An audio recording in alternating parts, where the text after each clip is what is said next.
Today is Tuesday, which means it's my day to get a late afternoon cocktail.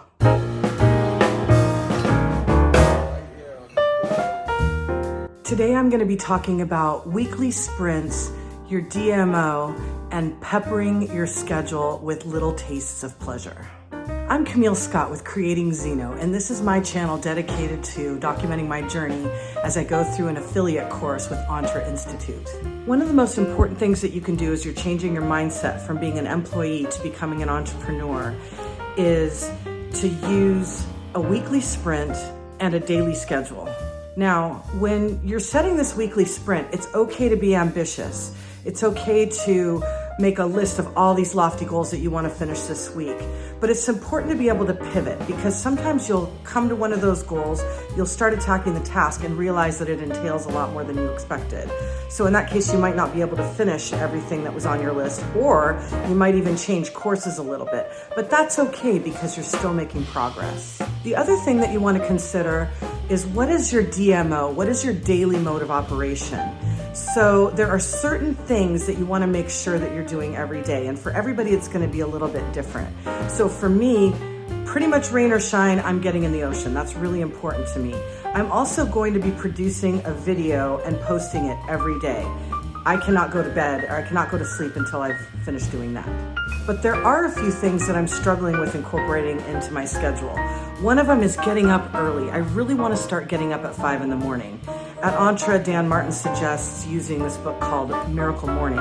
There's another book called The 5 a.m. Club, which also drives home this point that if you can just wake up 1 or 2 hours earlier than you normally wake up, 7 days a week, that's between 7 and 14 hours. That's almost 1 or 2 full work days that you're gifting yourself that you wouldn't have if you sleep in. So I guess this is my declaration that I'm going to start doing Miracle Morning.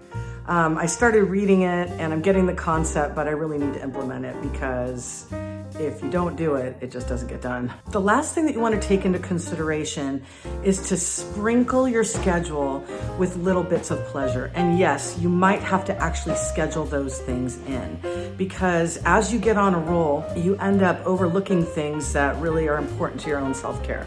Like, for instance, on my Trello list of what I need to do today, I haven't taken care of my toenails or my fingernails, and I haven't taken care of my car. I haven't washed my car. I finally actually did drive it through the car wash without vacuuming it. And then, would you take a look?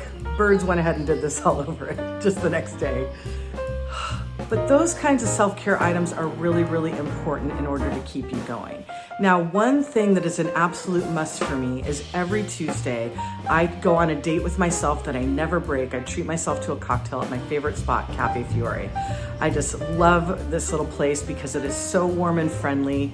My favorite bartender is always there on Tuesday nights, and the atmosphere is really like Cheers. Everybody knows you there. There's a bunch of regulars, and it's super friendly, warm, welcoming place. I've been going there every Tuesday for about 15 years, and I started doing that when my kids were very, very little. I came to realize that I didn't really have much of an adult life. I forced myself to get out of my mom jeans and put on a dress, blow dry my hair, and get down there and treat myself to a cocktail. So what kinds of things can you do to incorporate a little bit of scheduled pleasure into your day or into your week?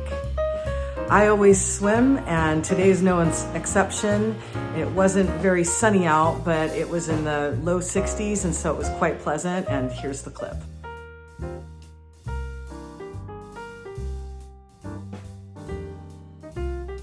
If you're enjoying this content, which is helping you switch from an employee mindset to an entrepreneur mindset, go ahead and follow my channel, Creating Zeno. If you want to learn more about multicultural experiences or how to pick up a foreign language, follow Zeno Enthusiast. I'm Camille Scott, and this is Creating Zeno.